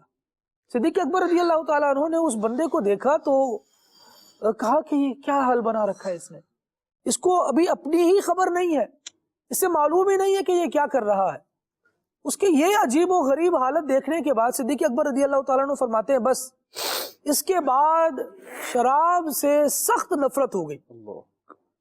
بندہ دیکھ کر عبرت حاصل کرے کہ جو لوگ برائیوں میں مبتلا ہیں ان کے انجام کیا ہو رہے ہیں, یہ کر کیا رہے ہیں, ان کی عقل و شعور کہاں جا رہی ہے. سمجھدار بندہ وہ ہے جو اس طرح کے تباہ حال افراد کو دیکھ کر اپنی حالت, اپنی کنڈیشن بہتر رکھے, اس برائی میں مبتلا ہونے کی طرف نہ جائے. خالد بھائی, اور یہ صدیق اکبر رضی اللہ تعالیٰ عنہ کا انداز دیا. یہ حدیث پاک جو آپ نے بیان کی, میں نے پڑھی تو میں غور و فکر کر رہا تھا, اس حدیث پاک پہ غور و فکر کر رہا تھا کہ آپ دیکھیے اللہ تعالیٰ کے ہم پر کتنے احسانات ہیں. ایک شخص وہ کہ جس نے شراب پی ہے جو اللہ تعالیٰ کو پسند نہیں ہے جی, لیکن خالد بھائی فطرت انسانی دیکھیں اللہ تعالیٰ نے کیسی ڈیولپ کی ہے کہ وہ نشے کی حالت میں ہے. یہاں پہ بہت ساری باتیں ہو سکتی ہیں لیکن ہماری خواہش اور چاہت یہ ہونی چاہیے کہ کسی بھی بات سے ہم اپنی زندگی میں کیا پازیٹیو چینج لا سکتے ہیں, پازیٹیو اپنی پرسنالٹی کو اپ گریڈ کر سکتے ہیں. تو اس کو میں پڑھ رہا تھا تو میں سوچ رہا تھا کہ جیسے اس میں لکھا نا گندگی کو منہ کے قریب لاتا. اب ہے حالت نشہ میں, اتنا بھی نہیں پتا کہ ہاتھ گندگی میں جا رہا ہے, لیکن انسان کی باڈی اسٹرکچر اللہ تعالیٰ نے ایسا بنایا ہے کہ جب وہ گندگی کو منہ کے قریب لا رہا ہے تو باوجود بے ہوشی کے عالم میں, نشے کے عالم میں اس کو احساس ہو رہا ہے کہ نہیں یہ چیز منہ میں نہیں جانی چاہیے, قریب نہیں آنی چاہیے, وہ دور کر رہا ہے. تو ہم غور کریں اور آپ بھی غور کریں خالد بھائی, دیکھیں گے کہ جو بھی ایسے کام ہیں جو خلاف اسلام ہیں, جن کی اسلام میں ممانعت ہے, فطرت سلیمہ ان کو پرسنلی پسند نہیں کرتی. یعنی ایک تو ہے نا ہم مسلمان ہیں, اللہ رسول کا حکم ہے, جن چیزوں کے کرنے کا حکم ہے وہ ہم کریں گے, جن چیزوں سے منع کیا گیا ان سے ہم بچیں گے. لیکن ایک فطرت انسانی ہے نا, تو اس کے پہلو سے بھی اگر آپ دیکھیں نا تو جن چیزوں سے اسلام نے منع کیا ہے جی, ان چیزوں سے فطرت بھی کراہیت ہی کھاتی ہے. یہ الگ بات ہے کہ کسی کی فطرت ہی متاثر ہو جائے, جیسے گندگی میں جانا, گندگی میں بدبو میں کھڑا ہونا جانا کسی کو پسند نہیں ہوتا. صحیح. لیکن اگر کوئی شخص مزاج ہی یہ بنا لے تو پھر آپ نے بھی دیکھیں, ہم نے بھی دیکھیں, لوگ جو ہے وہ گندگی میں پڑے ہوئے ہوتے ہیں. اب وہ کسی بھی ریزن سے پڑے ہوئے ہوتے ہیں, لیکن پڑے ہوئے ہوتے ہیں. تو ان کو مثال دے کر, ان کی مثال دے کر آپ یہ نہیں کہہ سکتے کہ فطرت کے خلاف بات نہیں, کیونکہ وہ ایکسیپشنل کیس ہیں, استثناء ہے. وہ انہوں نے اپنی فطرت کو تبدیل کیا. اللہ کرے کہ ہم فطری باتوں کو لینے والے بن جائیں تو انشاءاللہ اسلامی تعلیمات ہمیں جلدی سمجھ میں آنے لگیں گی. واہ. کل ایک شخص سے میری ملاقات تھی, نوجوان آدمی, تو ایک دل میں جو درد تھا نا پیارا سا, وہ بہت اچھا لگا. اس سے کہا کہ یار میں چاہتا ہوں کہ ہمارے جو نوجوان ہیں, میری عمر کے جو لڑکے ہیں, وہ ترقی کریں. میں جب دیکھتا ہوں کہ یہ لوگ نشے میں لگے ہوئے ہیں, یہ ایسے برے کاموں میں لگے ہوئے ہیں جو زندگی کو برباد کر رہے ہیں, اور نہ صرف ان کی عزت بلکہ ان کے والدین کی عزت تک کو تار تار کر رہے ہیں. کوئی شرابی ہے تو مجھے بتائیے اس کے والدین کی بھی بیچاروں کی کیا عزت رہ جاتی ہے. حالانکہ ڈائریکٹلی شراب پینے میں شاید والدین انوالو نہ ہوں, کوئی نشے میں دھت رہ رہا ہے, چیزیں توڑ پھوڑ کر رہا ہے, اس کا ایک یہ کہنا تھا کہ میں چاہتا ہوں کہ میں ان کے لیے کچھ کروں, یہ ایسی زندگی کیوں گزارتے ہیں. خیر, اس کے جذبات کو سراہا گیا, اور پھر وہی ہمیں جو حل نظر آتا ہے وہ زبردست حل یہی ہے کہ دعوت اسلامی کے بندہ ماحول سے وابستہ ہو جائے نا, اور نیکی کی دعوت دینے والا بن جائے. بہت سارے جگہوں پر جو برائیاں ہوتی نظر آ رہی ہیں, بندہ وہاں پھر نیکی کی دعوت دینے والا بنتا ہے, اور پھر اللہ کا فضل یہ ہے کہ نیکی کی دعوت دے کر اور یہ بندہ اپنے آپ میں ایک اچھا فیل کرتا ہے, اور یہ جذبہ بڑھتا ہے کہ لوگوں کو گناہوں سے بچایا جائے. اور دوسری طرف جسے نیکی کی دعوت دی جا رہی ہے نا, جب وہ اس طرح کے برے کام کو چھوڑ کر نیکی کی راہ کی طرف آتا ہے نا, یقین کیجئے نیکی کی دعوت دینے والے کا دل بھی بڑا سکون پاتا ہے. الحمدللہ بہت سے لوگوں کی دعائیں ملتی ہیں. ایک ایسا فرد جو اپنے خاندان کی عزت تار تار کر رہا تھا, وہ شخص اگر اس روپ میں آ جائے اب کہ لوگ اسے ہی عزت کی نگاہ سے دیکھنے لگے، تو بتائیے خاندان کے کتنے افراد سے بندہ دعائیں سمیٹ رہا ہوگا، کتنے لوگوں کی دل کی دعائیں اسے مل رہی ہوں گی۔ تو یوں الحمدللہ دعوت اسلامی کے دینی ماحول سے جڑنے کے بہت سارے فوائد ہیں، اور اس میں سے ایک یہ بھی ہے کہ ہم اللہ رب العالمین کے احکام پر عمل کرنے والے یوں بھی بنتے ہیں کہ کسی کو برائی میں مبتلا دیکھتے ہیں تو اسے بچانے کی کوشش کرتے ہیں، لیکن مدنی چینل کے ناظرین ہماری اپنی طبیعت میں جو ہے نا وہ برائی کو ناپسند کرنا ہونا چاہیے اور نیکی سے محبت کرنا ہونا چاہیے۔ اب جناب صدیق اکبر رضی اللہ تعالیٰ عنہ کی سیرت کو دیکھیں، ایک طرف یہ پہلو بیان ہو رہا ہے کہ یوں برائیوں سے نفرت ہے، اور دوسری طرف طارق بھائی نبی پاک علیہ الصلوۃ والسلام بیان فرما رہے ہیں کہ جو بہترین خصلتیں ہیں ان خصلتوں میں بھی صدیق اکبر رضی اللہ تعالیٰ عنہ بازی لے گئے ہیں، کیا فرمائیں؟ سیدنا صدیق اکبر رضی اللہ تعالیٰ عنہ کی عادات، آپ کی خصلتیں، حقیقتاً جو ہمارے مہروز بھائی نے بیان کیا کہ یہ تربیت مصطفیٰ، صحبت مصطفیٰ اور مصطفیٰ کریم صلی اللہ علیہ وسلم کے ساتھ رہنے کی برکتیں تھیں کہ آپ کی جو خصلتیں تھیں، جو آپ کی عادات تھیں وہ بڑی ہی نرالی تھیں، اور یوں کہیے کہ یہ جو عادات تھیں یہ وہ تھیں جو تربیت مصطفیٰ کا نتیجہ تھا۔ اور سیدنا امام اہل سنت رضی اللہ تعالیٰ عنہ اس پہ بڑی پیاری بات فرماتے ہیں کہ یعنی سیدنا صدیق اکبر رضی اللہ عنہ کی عادات، خصلتیں، اور یہ چونکہ اطاعت مصطفیٰ، صحبت مصطفیٰ اور نبی کریم صلی اللہ علیہ وسلم کی قرب، آپ کے قرب میں رہنے کی برکتیں تھیں۔ فرماتے ہیں کہ حضرت سیدنا ابو بکر صدیق رضی اللہ تعالیٰ عنہ نے جو صحبت مصطفیٰ پائی، مصطفیٰ کریم علیہ السلام کی ذات وہ ہے کہ آپ جیسا کوئی تربیت کرنے والا، سمجھے کہ ان جیسا کوئی پیر کامل نہیں، اور جس نے ان کی تربیت سے سب سے زیادہ فیض پایا وہ ہستی سیدنا ابو بکر صدیق رضی اللہ عنہ کی، کہ ان جیسا کوئی مرید نہیں۔ اور بات کی جائے خصلتوں کی، کہ مصطفیٰ کریم صلی اللہ علیہ وسلم ایک مرتبہ ذکر ہوا کہ اچھی عادات، اچھی خصلتوں کا، فرمایا کہ 360 ایسی خصلتیں ہیں، 360 ایسی عادات ہیں کہ جن میں سے بندے کو اگر ایک بھی عادت مل جاتی ہے، ایک خصلت بھی مل جائے، اس ایک اچھی عادت کو وہ اپنا لے تو وہ جنت تک پہنچ جاتا ہے گا، وہ اچھی عادت اسے جنت میں لے جاتی ہے گی۔ سیدنا صدیق اکبر رضی اللہ تعالیٰ عنہ چونکہ مصطفیٰ کریم صلی اللہ علیہ وسلم کی صحبت میں رہا کرتے تھے، کئی ایسے مواقع اپنے بارے میں یہ پوچھ لیتے تھے، اس موقع پہ انہوں نے پوچھ لیا کہ یا رسول اللہ صلی اللہ علیہ وسلم جو یہ اچھی خصلتیں ہیں ان میں سے کچھ کوئی مجھ میں بھی موجود ہے؟ تو رسول اللہ صلی اللہ علیہ وسلم نے ارشاد فرمایا کہ ابو بکر تم میں وہ تمام کی تمام موجود ہیں گی۔ کسی 360 میں سے ایک خصلت ہو بندے کو وہ جنت میں لے جاتی ہے، تو ابو بکر تم میں تو 360 کی 360 موجود ہیں گی۔ تو یہ جو مصطفیٰ کریم صلی اللہ علیہ وسلم کے اس پیارے صحابی، مسلمانوں کے پہلے خلیفہ حضرت ابو بکر صدیق رضی اللہ تعالیٰ عنہ کی جو خصلتیں تھیں، جو عادات تھیں، یہ سب جو ہے تربیت مصطفیٰ، صحبت مصطفیٰ اور آقا کریم صلی اللہ علیہ وسلم کے اس تربیت کا نتیجہ تھی، اور اس صحبت کا نتیجہ تھی کہ جو انہوں نے رسول اللہ صلی اللہ علیہ وسلم کے ساتھ گزارا۔ سبحان اللہ۔ اور یہاں پر یہ بھی دیکھیے کہ آپ کے مزاج میں نیکی کی طرف رغبت کیسی تھی، کہ ابھی نبی پاک علیہ الصلوۃ والسلام یہ فضیلت بیان کر رہے ہیں کہ بھئی 360 ایسی خصلتیں ہیں، تو صدیق اکبر رضی اللہ تعالیٰ عنہ پوچھ رہے ہیں کہ یا رسول اللہ میں ان میں کہاں کھڑا ہوں، مجھے آپ کہاں دیکھتے ہیں؟ اور یہ وہ نیکی پسند کرنا اتنا عظیم کام ہے، اتنا عظیم کام ہے۔ آپ رضی اللہ تعالیٰ عنہ کی دعاؤں کو جمع کیا گیا، خود نبی پاک علیہ الصلوۃ والسلام کی دعاؤں میں یہ دعا شامل تھی، اللہم ارنا الحق حقا وارزقنا اتباعہ، اللہم ارنا الباطل باطلا وارزقنا اجتنابہ۔ اے اللہ ہمیں حق ہی دکھا، یعنی ایسا نہ ہو کہ ہم برائی کو حق سمجھ رہے ہوں، بلکہ جو حق ہے وہ ہمیں حق ہی دکھا، اور پھر ہمیں اس کی پیروی کرنے کی بھی توفیق عطا فرما، اور جو باطل ہے وہ ہمیں برا ہی دکھا اور پھر اس سے بچنے کی بھی سعادت عطا فرما۔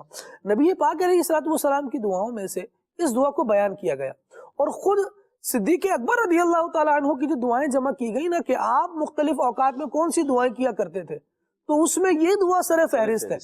نبی پاک علیہ الصلوۃ والسلام کے پیچھے چلتے چلتے دیکھیے کیا کیا سیکھا اور کیسے کیسے اپنایا۔ اور جہاں طارق بھائی نے یہ بڑی پیاری بات کی کہ فتح رضویہ شریف کے حوالے سے اعلیٰ حضرت نے لکھا کہ کائنات میں حضور صلی اللہ تعالیٰ علیہ وآلہ وسلم جیسا کوئی پیر نہیں ہے، اور صدیق اکبر رضی اللہ تعالیٰ عنہ جیسا کوئی مرید نہیں ہے۔ میں اس بات کو پڑھنے کے بعد یہ سوچ رہا تھا کہ ایسا کیوں ہے؟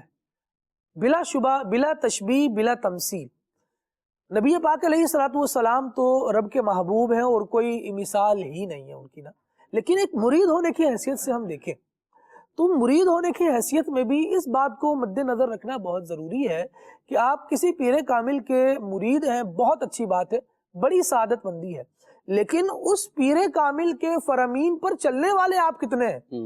پیر کامل تو ماشاءاللہ بہت اچھا ہے، لیکن ہمارا مزاج کیا ہے کہ نہ ہم پیر کی بات سننے والے ہیں، نہ اس کو سمجھنے والے ہیں، نہ اس کی صحبت میں بیٹھنے والے ہیں، اور پیر بنایا کس لیے ہے؟ تاکہ اصلاح ہو، اور جو ذرائع ہیں، اسباب ہیں اصلاح کے، وہ سارے کے سارے دروازے اپنے اوپر بند کر رکھے ہیں۔ تو اب آپ یہ دیکھیے کہ نتیجہ پھر کیا حاصل ہوگا۔ صدیق اکبر رضی اللہ تعالی عنہ وہ عظیم ہستی ہے کہ جو خود مزاج شناس رسول ہیں، اللہ، نیکی سے محبت کرنے والے ہیں، اور پھر بطور مرید کامل نبی پاک علیہ الصلوۃ والسلام کی بارگاہ میں حاضر ہیں اور تمام تر دروازے اصلاح کے کھول کر حاضر ہیں کہ حضور جو آپ فرمائیں گے ہم نے تو اپنے آپ کو آپ کے لیے ہی وقف کر دیا ہے، جیسا آپ فرمائیں گے ویسا ہوتا چلا جائے گا، پھر جو نبی پاک علیہ الصلوۃ والسلام فرماتے، بلکہ اللہ اکبر جب نبی کریم علیہ الصلوۃ والسلام کی بارگاہ میں مہروز بھائی صدیق اکبر رضی اللہ تعالیٰ عنہ حاضر ہوئے اور حاضر ہو کے عرض کرتے ہیں کہ یا رسول اللہ صلی اللہ تعالیٰ علیہ وآلہ وسلم، مسلمان ہجرت کر رہے ہیں، میرے لیے کیا حکم ہے؟ جی عقید عالم صلی اللہ تعالیٰ علیہ وآلہ وسلم نے ارشاد فرمایا کہ ابھی تم صبر کرو، ہو سکتا ہے اللہ تبارک و تعالیٰ تمہارے ساتھ کسی کو کر دے۔ یہ اعلان نہیں فرمایا کہ میں تمہارے ساتھ آؤں گا، بلکہ فرمایا ابھی تم صبر کرو، ہو سکتا ہے اللہ تبارک و تعالیٰ تمہیں کوئی مصاحب، کوئی ساتھی عطا فرمائے۔ صدیق اکبر رضی اللہ تعالیٰ عنہ اس دن سے خصوصی جانور اپنے اس مصاحب کے لیے پالنا شروع کرتے ہیں جو نبی کریم جو صدیق اکبر رضی اللہ تعالیٰ عنہ کے ساتھ سفر ہجرت میں ہوگا۔ پھر جیسے ہی حضور نے ہجرت کا اعلان فرمایا تو اور آئے صدیق اکبر رضی اللہ تعالیٰ عنہ کے یہاں، تو آ کر ارشاد فرمایا ابو بکر ہجرت کرنی ہے، اب میں بھی سفر کروں گا۔ تو صدیق اکبر رضی اللہ تعالیٰ عنہ فوراً پوچھتے ہیں یا رسول اللہ کیا میں بھی آپ کے ساتھ ہوں؟ اللہ، کیونکہ مجھے بھی ایک مصاحب کا کہا گیا تھا اور میری چاہت یہ ہے کہ میں آپ کے بغیر اسے سفر کچھ بھی نہیں ہوں، میں تو آپ کے ساتھ۔ تو صدیق اکبر رضی اللہ تعالیٰ عنہ کو حضور نے مسکرا کر ارشاد فرمایا ہاں ابو بکر تم بھی میرے ساتھ ہو۔ سبحان اللہ۔ علماء نے بیان کیا کہ جب نبی پاک صلی اللہ تعالی علیہ وسلم نے ہجرت کا ارادہ ظاہر فرمایا نا خالد بھائی، جی جی تو حضرت ابو بکر صدیق رضی اللہ تعالی عنہ ایسے تیار تھے ہاں کہ بس چلیں، صحیح ہے نا؟ سبحان اللہ۔ تو علماء نے اس بات کو بیان فرمایا کہ لگتا ہے ایسا ہے کہ جس دن فرمایا تھا نا اسی دن سے تیار بیٹھے تھے۔ ہاں ہاں ہاں ایک ہوتا ہے نا میں آپ کے ساتھ کہیں جانے کا طے ہو، میں فون کروں آپ بولیں جی جی میں آیا یوں جو بھی ہے، جو ہوتا ہے ہمارے یہاں معمول ہے، سب کو پتہ ہے، اب بڑا ہو چھوٹا ہو، بعض اوقات ہم ایکسکیوز بھی کر لیتے ہیں بڑا ہونے کی وجہ سے، منصب کی وجہ سے، لیکن حضرت ابو بکر صدیق رضی اللہ تعالیٰ عنہ گویا کہ اس دن سے ہی تیار تھے جانے کے لیے، سفر کے لیے۔ اور آپ نے جو بات کی یہاں ایک شعر یاد آ رہا ہے مجھے جی کہ ہم تو دل اپنا دے ہی بیٹھے ہیں، اب یہ کیا اختیار کی بات ہے؟ جب صدیق اکبر رضی اللہ تعالیٰ عنہ نے دل دے ہی دیا ہے حضور کو تو اب اپنا اختیار ختم ہی کر لیا، اب بس جو حضور کہیں اس پر۔ مجھے امیر اہل سنت کی بات یاد آئی نا، امیر اہل سنت نے ایک موقع پہ فرمایا تھا کہ ایک ہی تو دل ہے، ہاں ہاں ایک ہی تو دل ہے، اب دے دیا، اب دوسرے کو کیا دیں گے؟ مطلب دل ہے ہی ایک اور وہ دے چکے ہیں تو اب دوسرے کو کیا دیں گے؟ تو حضرت ابو بکر صدیق جو ہے نا، صدیق ہیں، سبحان یہ سچے ہیں، انہوں نے دل بھی سچائی کے ساتھ ہی دیا ہوا ہے۔ اللہ، واہ واہ، تو مزاج شناسی کی آپ نے بات کی خالد بھائی، اور طارق بھائی کی بات سے آپ نے بات دی، میں ذرا یہاں پہ ایک بات مدنی چینل کے ناظرین کو اپنے حوالے سے عرض کرنا چاہوں گا، اپنے سے مراد ہے اپنی فیملی، اپنے تعلقات کے حوالے سے عرض کرنا چاہوں گا۔ ایک جملہ آپ نے سنا ہوگا، یار یہ نا مزاج نہیں سمجھتے، یہ مزاج نہیں سمجھتے، یعنی آپ جملے پہ غور کیجیے گا، یہ مزاج سمجھتے نہیں ہیں جی یار، ان کا مزاج سمجھ نہیں آتا، یہ دوسری بات ہوگی۔ یہ دوسری بات ہے۔ یعنی ہم کیا چاہتے ہیں؟ ہمارا مزاج سمجھے دنیا، صحیح، دنیا ہمارا مزاج سمجھے، اے سی اتنا چلنا چاہیے جتنا مہروز کو پسند ہے، سمجھ رہے ہیں، صوفہ ویسے رکھا ہونا چاہیے جیسے مہروز کو پسند ہے، کلر کنٹراسٹ وہی ہونا چاہیے، چائے ویسی ہونی چاہیے، کپ ویسا ہونا چاہیے، ایون میرے برابر میں مہمان بھی ویسا ہونا چاہیے جیسا مہروز کا مزاج ہے، سمجھ رہے ہیں میری بات؟ ٹھیک ہے، تو یہ ایک عمومی کیفیات ہیں۔ اللہ آپ کو سلامت رکھے، آپ تو مزاج کے مطابق ہیں، اگر اللہ اللہ، تو یہ ایک عمومی مزاج ہے۔ اچھا، یہ کسی حد تک تو اچھا لگتا ہے، محبت کا انداز ہے، صحیح، لیکن ہم نے کلی طور پہ اسی کو اختیار کر لیا، ہم نے سامنے والے کا مزاج سمجھنا ہی بند کر دیا ہے۔ اور ہم چاہتے ہیں کہ ساری کائنات جو ہے نا وہ میرے مزاج پہ چلے. بھائی آپ ہیں کون؟ میں کون؟ خامخواہ. صحیح. تو آپ یہ کیوں چاہ رہے ہیں؟ البتہ دنیا میں انسانوں کے مزاج مختلف ہیں، تو آپ کو اس بات کی دو باتوں کی ضرورت. نمبر ایک، لوگوں کا مزاج سمجھے، اور نمبر دو، مختلف مزاج کے لوگوں کے ساتھ چلنا سیکھیں اگر زندگی گزارنی ہے تو. ادروائز زندگی گزارنا مشکل ہو جائے گی اور خود آپ کی اپنی لائف مشکل ہو جائے گی. بالخصوص جہاں عقیدت کا تعلق ہو، جہاں محبت کا تعلق ہو، جہاں ایمان کا تعلق ہو، پھر وہاں بات سمجھائی نہیں جاتی خالد بھائی، وہاں بات سمجھی جاتی. اور آپ نے جو لفظ استعمال کیا نا مزاج شناس رسول، میں ایک حدیث سنانا چاہوں گا، بخاری شریف کی حدیث ہے. اللہ نے چاہا تو 2-2.5 منٹ میں کمپلیٹ ہو جائے گی، لیکن میں چاہتا ہوں منو ان حدیث پاک میں سناؤں انشاءاللہ عز و جل. میں پیش کرتا ہوں. اللہ نے چاہا تو مدنی چینل کے ناظرین کو مزہ آئے گا انشاءاللہ. سبحان اللہ. صلح حدیبیہ کے موقع کی یہ حدیث ہے، طویل حدیث ہے. حضرت عمر بن خطاب رضی اللہ تعالیٰ عنہ فرمایا کہ یعنی فاروق اعظم رضی اللہ تعالیٰ عنہ نے فرمایا کہ میں حضور نبی کریم صلی اللہ علیہ وسلم کی بارگاہ اقدس میں حاضر ہوا صلح حدیبیہ کے موقع پر، اور عرض کی کیا آپ سچے نبی نہیں ہیں؟ آپ صلی اللہ علیہ وسلم نے فرمایا میں سچا نبی ہوں. میں نے عرض کی کیا ہم حق پر اور ہمارے دشمن باطل پر نہیں ہے، غلط نہیں ہے؟ آپ صلی اللہ علیہ وسلم نے ارشاد فرمایا کیوں نہیں، یعنی ایسا ہی ہے کہ ہم سچے ہیں، حق پر ہیں اور وہ غلط ہیں. تو میں نے عرض کی، فاروق اعظم فرما رہے ہیں کہ میں نے عرض کی پھر ہمیں اپنے دینی معاملات میں دبنے کی کیا ضرورت ہے؟ یہ ہے نا ذرا جب اٹھان ہوتی ہے نا کسی کی تو وہ پھر اس طریقے سے بولتے ہیں کہ ہمیں دبنے کی کیا ضرورت ہے. آپ صلی اللہ علیہ وسلم نے ارشاد فرمایا میں اللہ کا رسول ہوں اور اس کے حکم سے ذرا سا بھی انحراف نہیں کرتا ہوں. اللہ، وہ میرا مددگار ہے، اللہ میرا مددگار ہے، تو دبنے کی تو ضرورت ہی نہیں. میں نے عرض کی کیا آپ صلی اللہ علیہ وسلم نے ہمیں ارشاد نہیں فرمایا کرتے تھے کہ ہم عنقریب بیت اللہ شریف حاضری دیں گے اور اس کا طواف کریں گے؟ آپ صلی اللہ علیہ وسلم نے ارشاد فرمایا ہاں.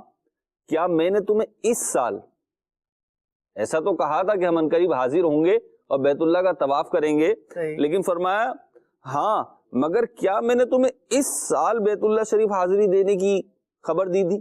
فاروق اعظم فرماتے ہیں میں نے عرض کی نہیں. پھر آپ صلی اللہ علیہ وسلم نے ارشاد فرمایا تم ضرور خانہ کعبہ جاؤ گے اور اس کا طواف کرو گے. اب یہ تو نبی کریم صلی اللہ علیہ وسلم سے جو گفتگو ہوئی ہے ایاز بھائی وہ ہے. اب حدیث کا ہی اگلا حصہ ملاحظہ فرمائے. فرماتے ہیں کہ حضرت فاروق اعظم رضی اللہ تعالیٰ عنہ کے میں اس کے بعد حضرت ابو بکر صدیق کے پاس آیا اور کہا اے ابو بکر کیا اللہ رب العزت کے یہ یعنی نبی پاک صلی اللہ علیہ وسلم اللہ کے سچے نبی نہیں ہیں؟ حضرت ابو بکر صدیق رضی اللہ تعالیٰ عنہ فرمائے یقیناً ہیں.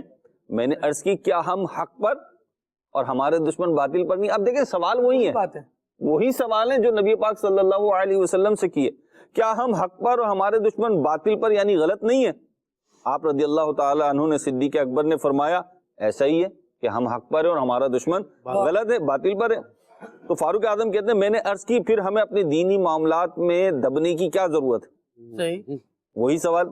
تو صدیق اکبر نے فرمایا ارے اللہ کے بندے وہ اللہ رب العزت کے رسول ہیں اور اپنے رب کریم کی بالکل نافرمانی نہیں کرتے. وہ اپنے نبی صلی اللہ علیہ وسلم کا مددگار ہے، یعنی اللہ ان کا مددگار ہے. بس تم نبی کریم صلی اللہ علیہ وسلم کی اطاعت پر مضبوطی سے قائم رہو کیونکہ اللہ رب العزت کی قسم آپ صلی اللہ علیہ وسلم حق پر ہیں. پھر فاروق اعظم کہتے ہیں میں نے عرض کی کیا آپ صلی اللہ علیہ وسلم ہمیں ارشاد فرمایا نہیں کرتے تھے کہ ہم بیت اللہ شریف حاضری دیں گے اس کا طواف کریں گے؟ تو اس کا جواب دیتے ہوئے حضرت ابو بکر صدیق نے فرمایا ہاں ایسا تو کہا تھا، بالکل کہا تھا، لیکن کیا نبی پاک صلی اللہ علیہ وسلم نے تمہیں اس سال بیت اللہ حاضری دینے کی خبر دی تھی؟ اللہ اللہ. تو میں نے عرض کی نہیں. تو صدیق اکبر نے فرمایا یقین رکھو تم بیت اللہ شریف ضرور حاضر ہوگے اور طواف بھی کرو گے. یہ بخاری شریف کی حدیث مبارکہ ہے. تو آپ اندازہ لگائیے تو ایک ہی نہیں تو دو چار اور بھی ایسی احادیث موجود ہیں جس سے پتہ چلتا ہے کہ حضرت ابوبکر صدیق رضی اللہ تعالیٰ عنہ مزاج شناس رسول تھے. اور یہ کلیہ ہے. دو چار وہ احادیث موجود ہیں جو آپ کے پاس کنٹینٹ میں ہے. جی ظاہر سی بات ہے. نہیں تو وہ ہیں تو بہت ساری. یعنی سچی بات یہ ہے کہ حضرت ابوبکر صدیق رضی اللہ تعالیٰ عنہ کی شخصیت کو سیرت کو دیکھیں نا. اچھا خالد بھائی جسے تجربہ ہوتا ہے نا اس کو بڑا مزہ آتا ہے. تھوڑی سی میں عرض کرنا چاہوں گا. جی ضرور. کہ ہمارے پاس مطلب وہ امپلائیز ہوتے تھے. امپلائیز ہوتے ہیں اپنا اپنا مزاج ہوتا ہے. تو جب میں درس نظامی کرتا تھا تو اس وقت کی بات بتا رہا ہوں. یہ میں اپنا تجربہ شیئر کر رہا ہوں. معاشرے میں اور بھی ہوگا اگرچہ کم ہے کم ایسا. تو ایک امپلائی تھا وہ مجھے آج تک یاد ہے. غلام الیاس نام تھا اس کا. اور میں تو ریاض کہتا تھا انہیں. صحیح. تو غلام الیاس نام تھا ایاز بھائی ان کا. جی.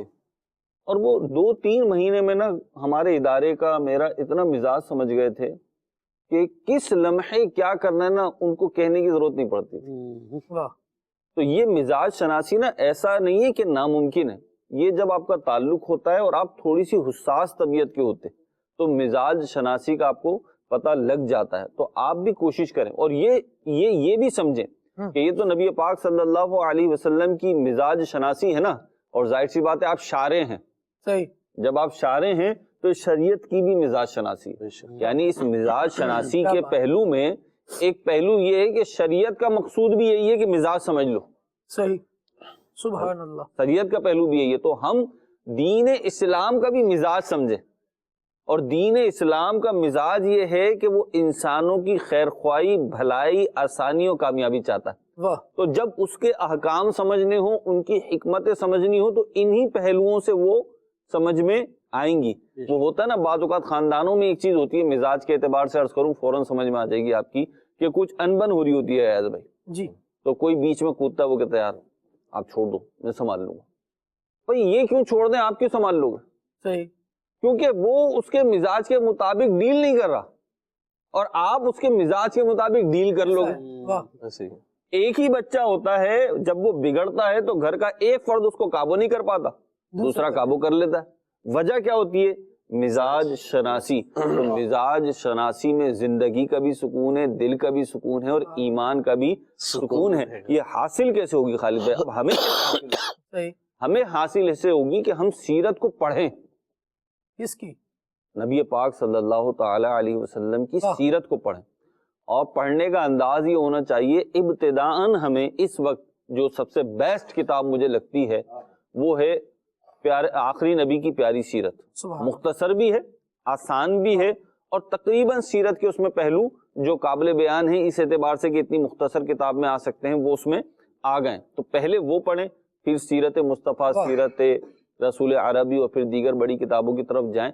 تو جب آپ بار بار سیرت پڑھیں گے تو آپ کو پتہ چلے گا کہ حضور نبی کریم صلی اللہ تعالی علیہ وسلم کا مزاج کیا تھا. اور یہ مزاج جب سمجھیں گے نا تو آپ کی محبت اور بڑھنے لگ جائے گی بڑھنے لگ جائے گی. اللہ پاک ہمیں نبی پاک صلی اللہ علیہ وسلم کا مزاج سمجھنے کی توفیق عطا فرمائے. عشق کی وہ بلندی نصیب فرمائے کہ جو صدیق اکبر کا فیضان ہو جو صدیق اکبر کا حصہ تھا اس کا ٹکڑا ہو. اللہ پاک ہمیں صدیق اکبر رضی اللہ تعالیٰ کے صدقے میں یہ ساری نعمتیں عطا فرمائے. آمین آمین آمین. مدنی چینل کے ناظرین جناب سیدنا صدیق اکبر رضی اللہ تعالی عنہ مسلمانوں کے پہلے خلیفہ حضور صلی اللہ تعالی علیہ وآلہ وسلم کے پیارے لاڈلے چہیتے صحابی آپ رضی اللہ تعالیٰ عنہ کی سیرت کے حوالے سے گفتگو چل رہی ہے اور آپ کا ذکر خیر آپ کی پیاری باتیں نثر میں آپ ملاحظہ کر رہے ہیں. آئیے نظم کی صورت میں وہ ملاحظہ کرتے ہیں کہ اسٹوڈیو کلام ہے صدیق اکبر رضی اللہ تعالی عنہ کی منقبت وہ ملاحظہ کیجئے. اس کے بعد واپس آئیں گے تو انشاءاللہ مزید بھی جو فرمائشیں آپ نے عدنان بھائی سے کی ہوئی ہیں ان کو بھی شامل کریں گے یہاں پر کیونکہ میسیجز میں اسٹوڈیو کلام سننے کی بھی فرمائش ہے تو پہلے وہ پوری کر لیتے ہیں پھر انشاءاللہ مزید آپ سے بات ہوگی. پہلا خلیفہ صدیق اکبر آقا کا پیارا صدیق اکبر ہے میرا مولا صدیق اکبر مرشد ہمارا صدیق اکبر صدیق اکبر رازدار مصطفیٰ صدیق ہے، رازدار مصطفیٰ صدیق ہے، پیشوائے مرتضیٰ صدیق ہے، لائق مدح ہو ثنا صدیق ہے، لائق مدح ہو ثنا صدیق ہے،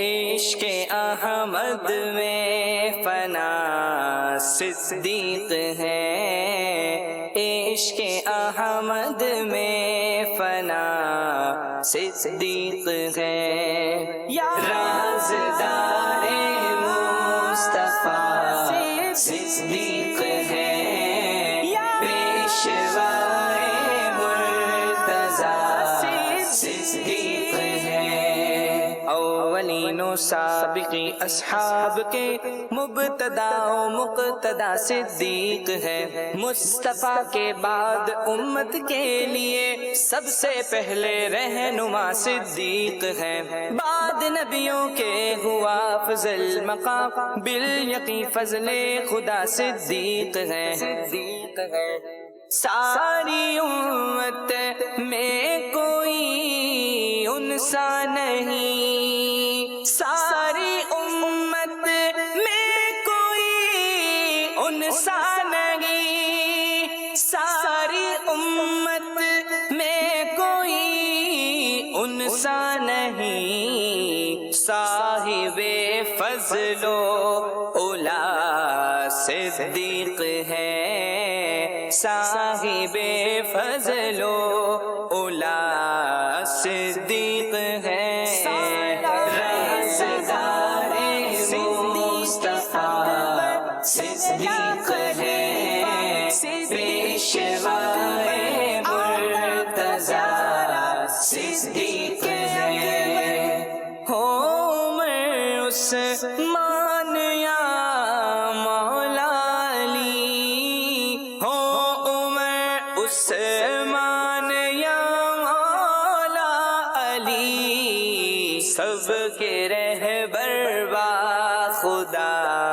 صدیق ہے، سب کے رہبر با خدا صدیق ہے، رازدار مصطفیٰ صدیق ہے، پیشوائے مرتضیٰ صدیق ہے، فضل والا کہہ دیا قرآن نے، فضل والا کہہ دیا قرآن نے، کیسے عالی مرتبہ صدیق ہے، کیسے عالی مرتبہ صدیق ہے، رازدار مصطفیٰ صدیق ہے،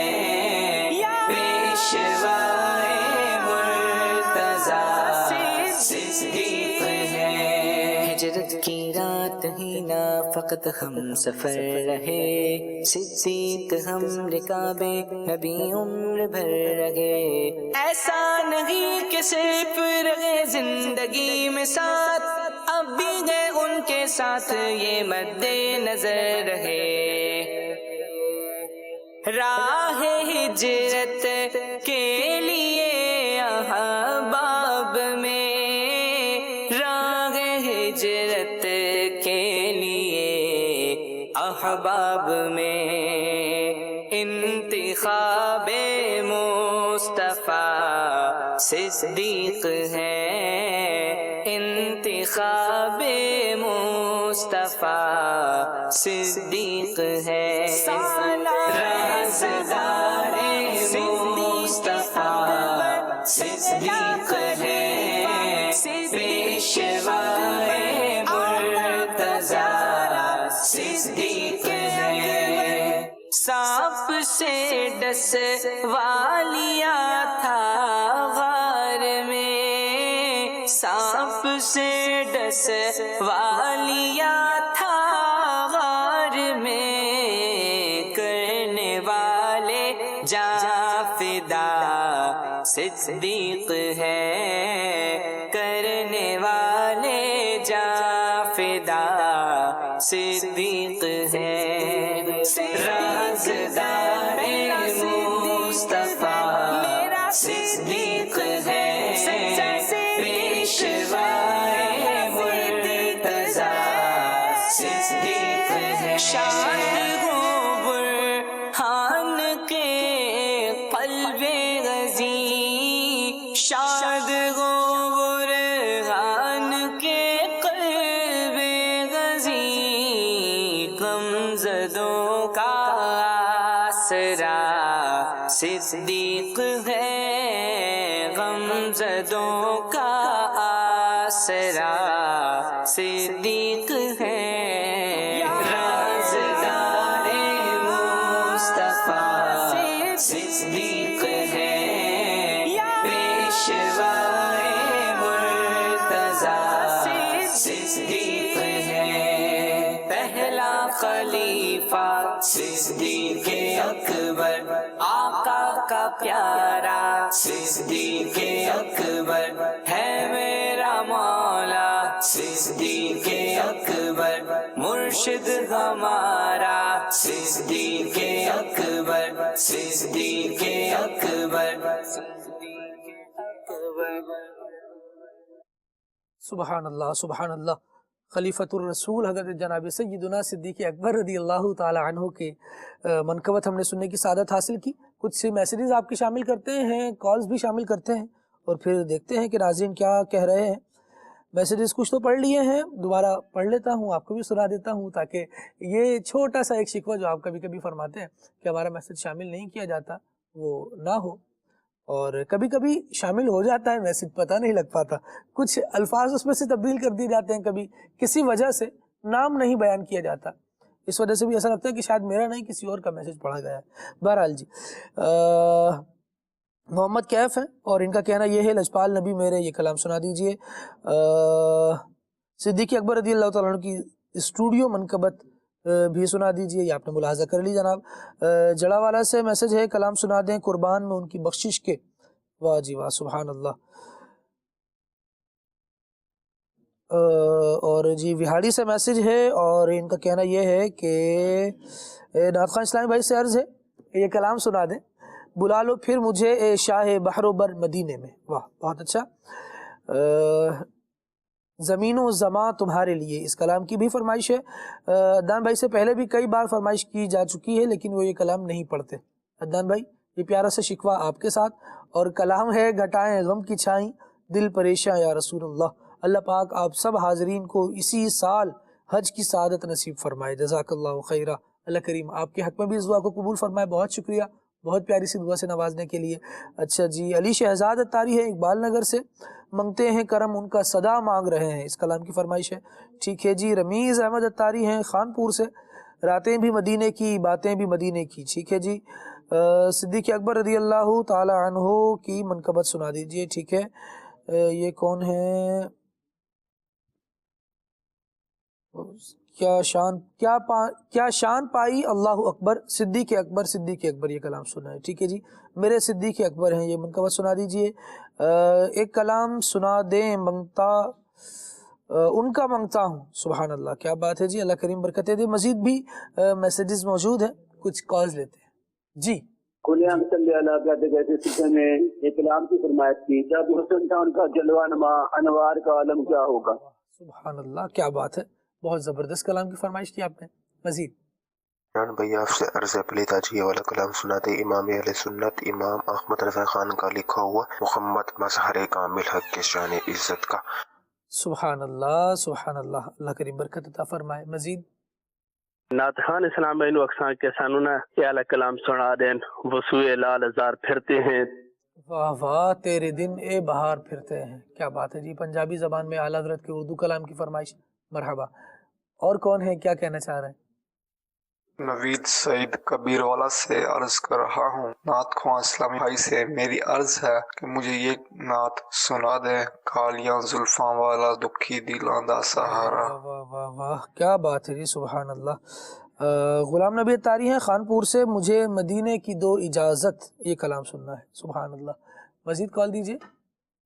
علی کا ساتھ تاری بول رہا ہوں ضلع شیخ پورہ سے، کھلے عام صلی اللہ کے ساتھ جاری ہے، تو ایک کلام کی فرمائش کرنی تھی، وہ سوئے لالا زار پھرتے ہیں۔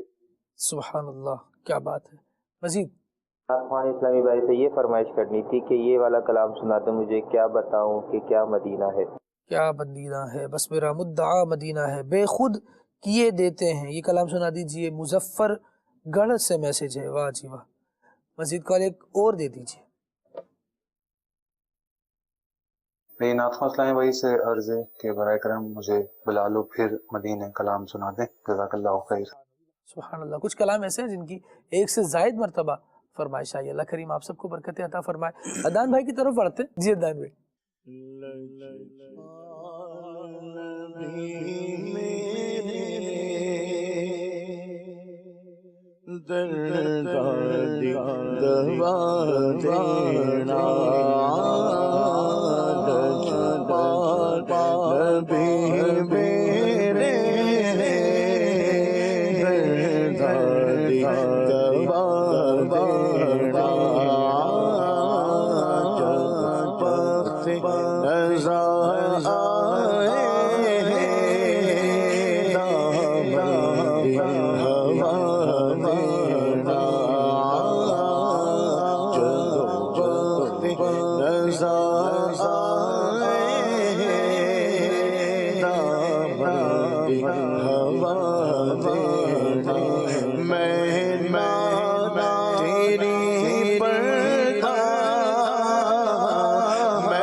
ایمان ملا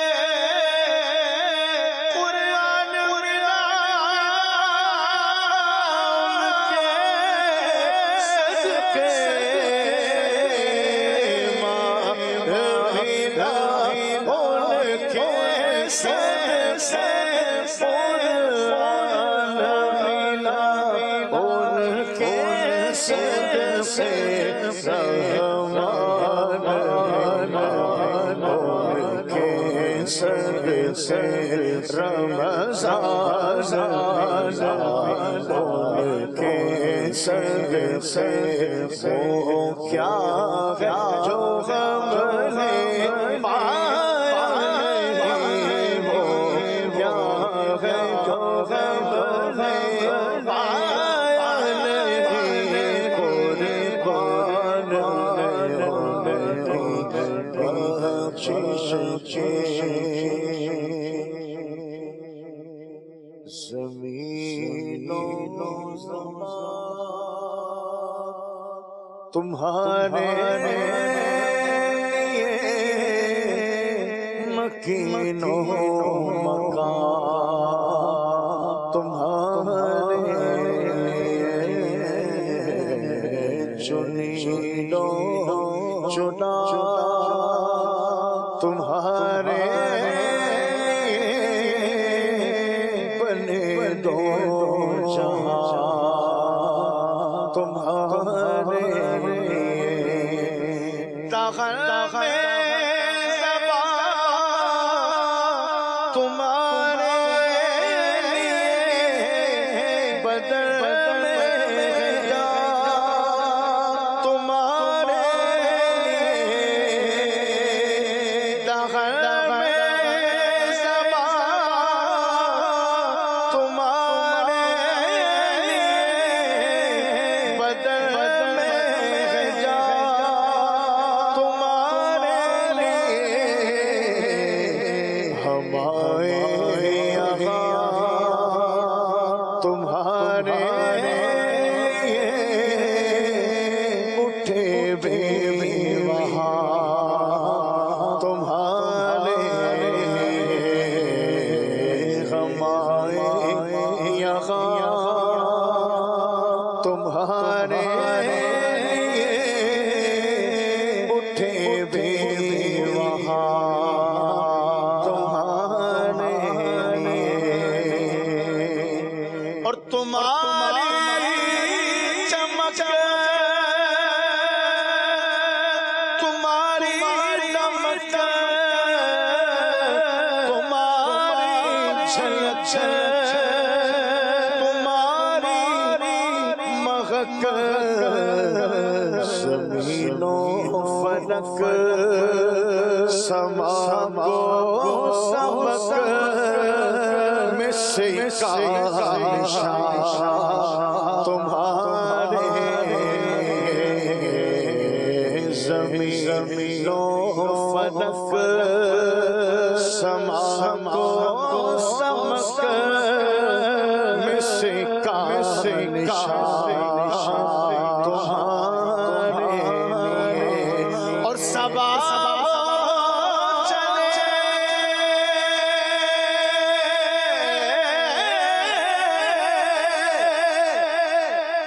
کے باغ پھلے وہ پھول کھلے کہ دل کو بنے لیوا کے تلے سنا میں کھلے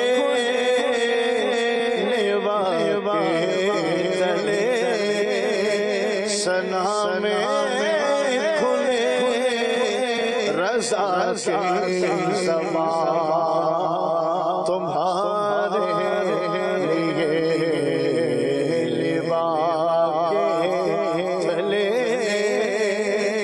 سنا میں کھلے ہمارے زبان آقا تمہارے زمین و زبان تمہارے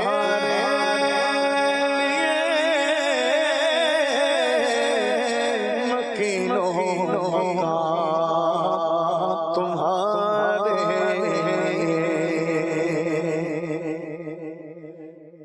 گھٹائے غم کی چھائے دل پریشان یا رسول اللہ